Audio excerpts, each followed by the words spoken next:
This week, one of the things we're going to talk about is a key skill that is important both for your success in this class and just your success in life, which is information literacy. And so, oftentimes when we talk about this, we think about research and supporting evidence, but really what I want to impress upon you is that information literacy is a much broader skill and it's a general ability to process the world around you and to understand and to evaluate. So, this idea of information literacy has become increasingly important because the amount of information that we have access to has exponentially grown. I wish I had the exact citation for it, but I recently heard something that said basically that in one day we have access to as much information as somebody living in the 1800 had for their entire life, right? Because you have your phone on you. We have 24-hour news. We have multiple TV stations. We have YouTube. We have TikTok. It's just everywhere. And so, as part of that, though, I'm sure you're aware of this idea of fake news. And so, this was a study put out by Statista, and basically, what it said is that Americans are really bad about detecting if a news headline is fake news or not. So, in this, they talk about this is the percentage of people who believed it was real. Okay. So, for example, Donald Trump protester speaks out. I was paid $35,000 to protest Trump's rally. Okay.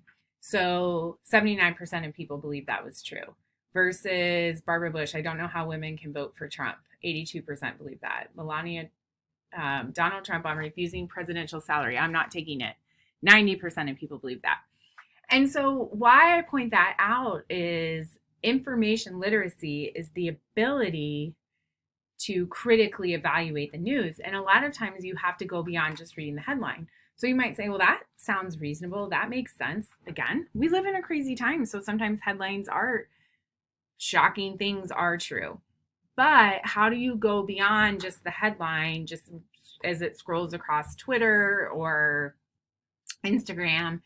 And how do you determine is that actually true? So today we're going to talk about finding information, evaluating information, and then most importantly, how do we use the information that we have in our presentations and how do we share that effectively with others? So just so that we're all on the same page, the definition of what is information literacy.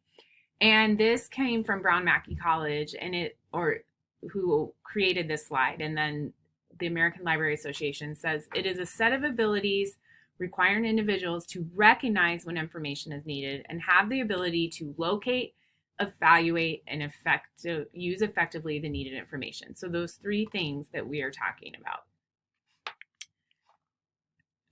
So first, finding information. So you have a presentation. Your instructor says you need to cite 3 sources. Where do you go? Where do you find that information? And there's a variety of places. And I think that's another thing to understand is that not all sources are as traditional as they once were, right? So it used to be the gold standard was it could appear in print, it'd be a magazine or a newspaper, a book. But in a digital world, there's a lot of things that don't appear in print. And just because it's on the internet doesn't mean it's wrong or bad. And so again, in addition to finding it, then that's why evaluation is important. So just a common place you can find. I highly, highly encourage you to use the Purdue Library databases. Your Book Talks gives you some suggestions of databases that are good to use. What's great about this is you can get full text of popular journals, academic journals, trade journals.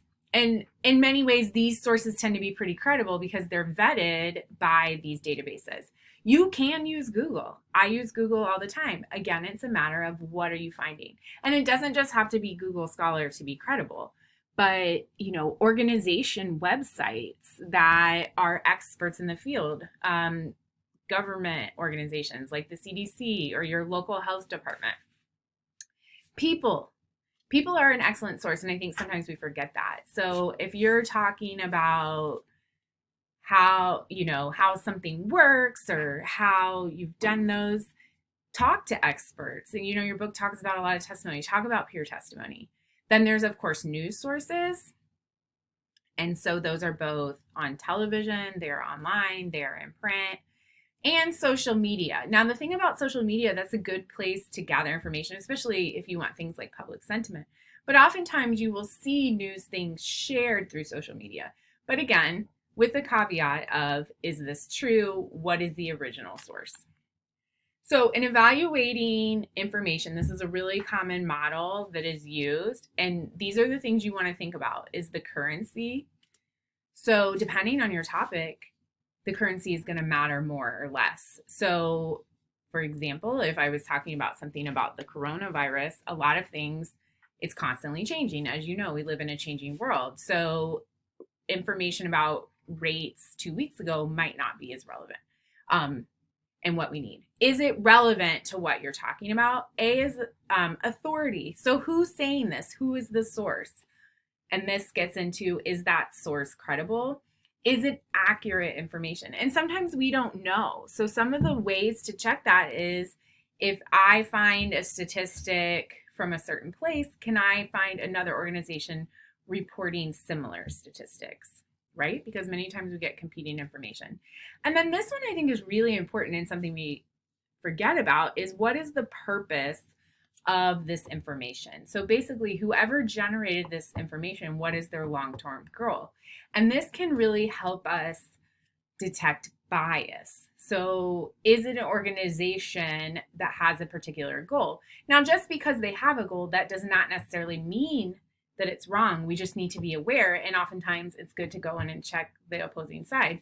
So if, for example, I was interested in issues of climate change, certain things like Greenpeace organizations or other organizations, of course, are going to put out information that promotes measures that will protect our environment, right?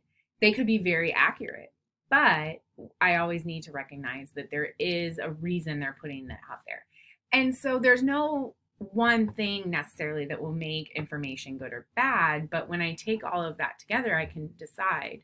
And the other thing I encourage you is, when you're giving a presentation for class, or you're working on a paper for class, or when you're at work, is this is why it's good to have lots of types of evidence from multiple sources. Because if I can find multiple places that things have been reported and said, and I can find multiple people to support it, that increases the likelihood that what I'm talking about is accurate. And in my viewer's mind, they're going to be more likely to accept what I'm saying. So, what are the benefits of using information in your presentation, right? So, it would be easy for me to get up and talk and kind of give my opinion, give my ideas, but why is it good to find supporting information? So, for example, a lot of times I'll have students, when they're working on their instructional presentations, which you will do at the end of the semester, and they're talking about how to do something, teaching me how to do something. And some people say, well, I just know, I've always done it, which might very well be true. So then they say, but why do you require me to have sources?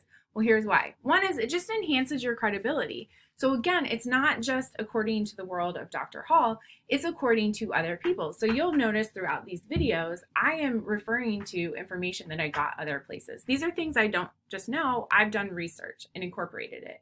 It also increases your accuracy, right? You can be more persuasive. Studies have found that the more sort of citations, references you use, audiences automatically just sort of evaluate you as more credible. There's also a way to add interest to your presentation. Maybe there's interesting facts that you didn't know about. So like, if you think about the beginning of this presentation, I can say, yeah, fake news is a problem. But if I can show you, hey, here's a study that illustrates why fake news is a problem, that adds interest. So as you continue on through, again, out your life, I just really encourage you to look at the information you have with a critical eye. The other thing I want to also say is, not all information that you find will necessarily be useful to you in a given presentation. So if I'm searching for something and I need 3 sources, the first 3 sites that pop up on Google might not be the best ones. So it might take a little time. So good luck to you as you continue to research.